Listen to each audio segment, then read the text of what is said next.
നമസ്കാരം, ഏവർക്കും pre market റിപ്പോർട്ട്സുകളിലേക്ക് സ്വാഗതം. ഇന്ന് ഏപ്രിൽ 23. വെസ്റ്റ് ഏഷ്യയുമായി ബന്ധപ്പെട്ടുള്ള പ്രശ്നങ്ങളിൽ യുഎസിന്റെയും ഇറാന്റെ ഭാഗത്ത് നിന്നും വാദപ്രതിവാദങ്ങൾ നടക്കുന്നതല്ലാതെ പുതിയ അപ്ഡേറ്റ്സ് ഒന്നും വന്നിട്ടില്ല ഇതുവരെ.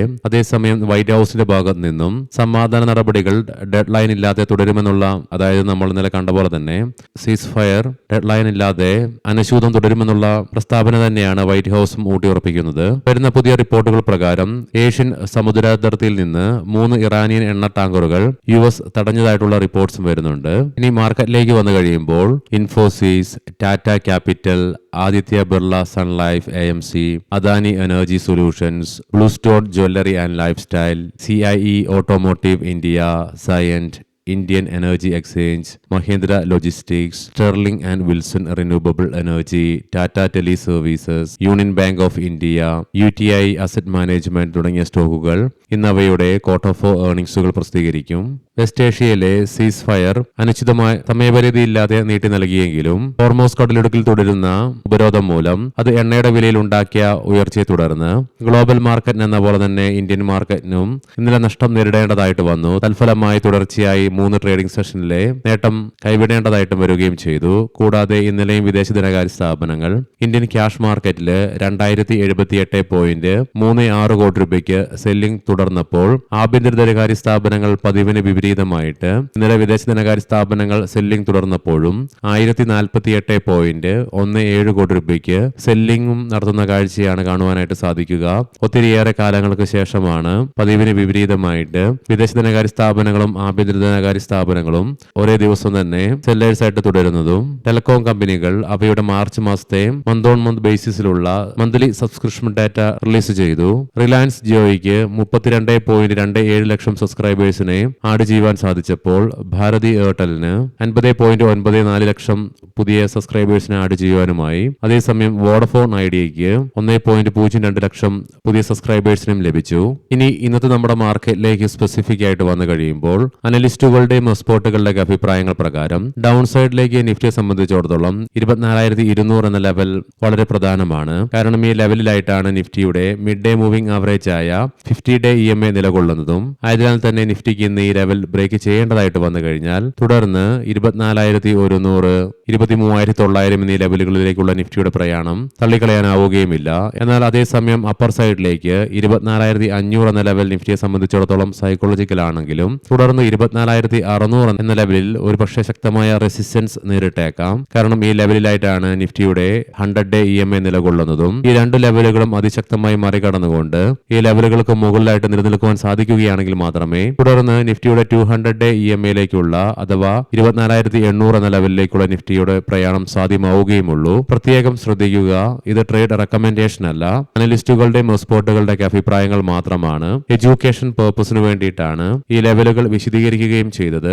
ഇന്നലെ നമ്മുടെ മാർക്കറ്റ് അടച്ചതിനു ശേഷം വൈകുന്നേരം 5 മണിയോടുകൂടി ഇന്ത്യയിൽ നിന്നും മോണിറ്ററി പോളിസി മീറ്റിംഗ് മിനിറ്റ്സിന്റെ റിലീസ് ഉണ്ടായിരുന്നു. വെസ്റ്റ് ഏഷ്യൻ പ്രശ്നങ്ങൾ നിലനിൽക്കുന്നതിനാലും ഇതിനെ തുടർന്ന് ഊർജ്ജത്തിന്റെ മുകളിലുണ്ടായ വർധനവിന്റെ ഫലമായിട്ടും ഇൻഫ്ലേഷനുള്ള സാധ്യതകൾ നിലനിൽക്കുന്നുണ്ടെന്നുള്ള വിലയിരുത്തലുകൾ തന്നെയാണ് നടത്തുകയുണ്ടായത്.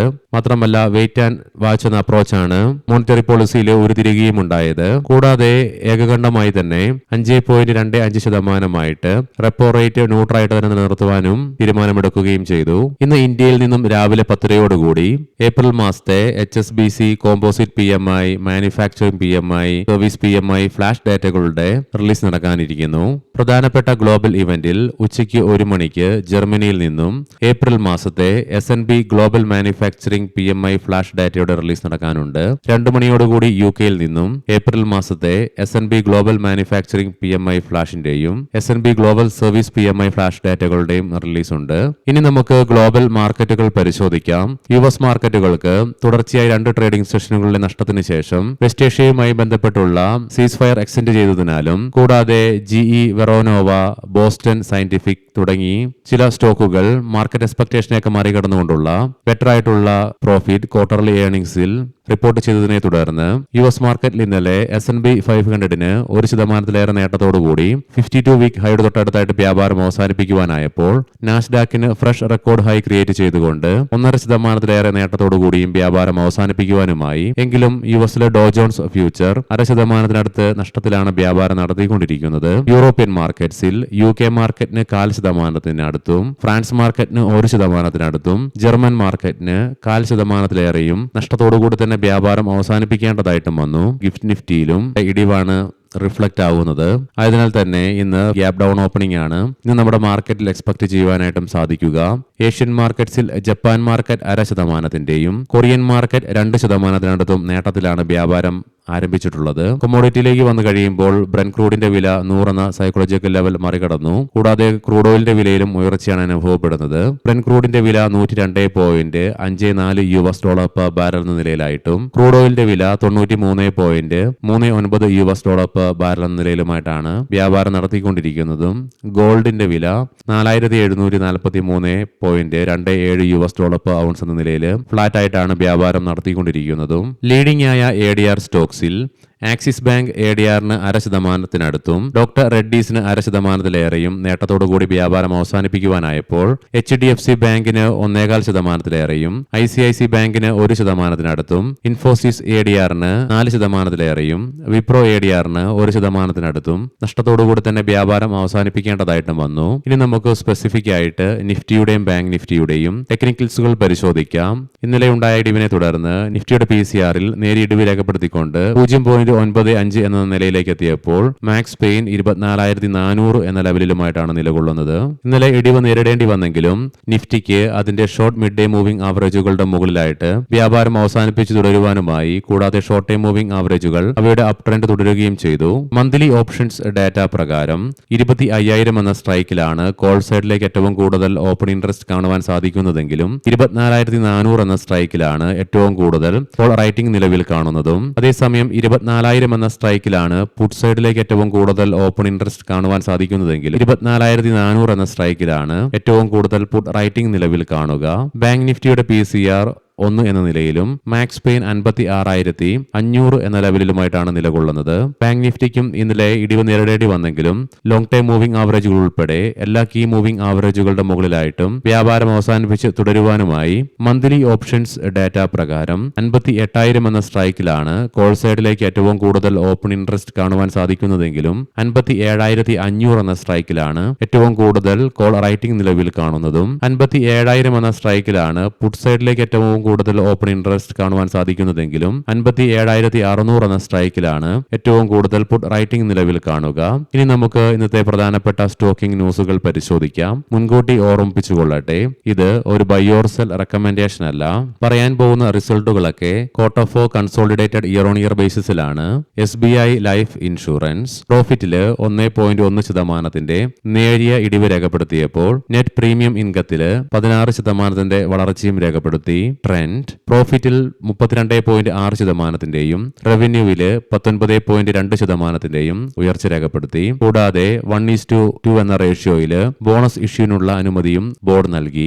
ഇതിനു പുറമെ റൈറ്റ് ഇഷ്യൂ വഴി 2,500 കോടി രൂപയുടെ ഫണ്ട് സമാഹരണത്തിനും ബോർഡ് അംഗീകാരം നൽകുകയും ചെയ്തു.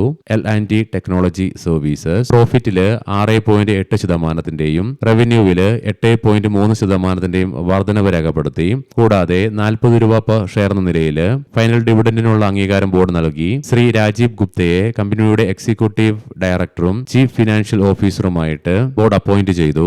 ഒറാക്കിൾ ഫിനാൻഷ്യൽ സർവീസസ് പ്രോഫിറ്റില് 30.7%-യും റവന്യൂവില് 20.3%-യും വർധനവ് രേഖപ്പെടുത്തി. ടാറ്റ കമ്മ്യൂണിക്കേഷൻസ് പ്രോഫിറ്റില് 74.7% ഇടിവ് രേഖപ്പെടുത്തിയപ്പോൾ റവന്യൂവില് 94.4% ഉയർച്ചയും രേഖപ്പെടുത്തി. 17 രൂപ പെർ ഷെയർ എന്ന നിലയിൽ ഫൈനൽ ഡിവിഡന്റിനുള്ള അനുമതിയും ബോർഡ് നൽകി.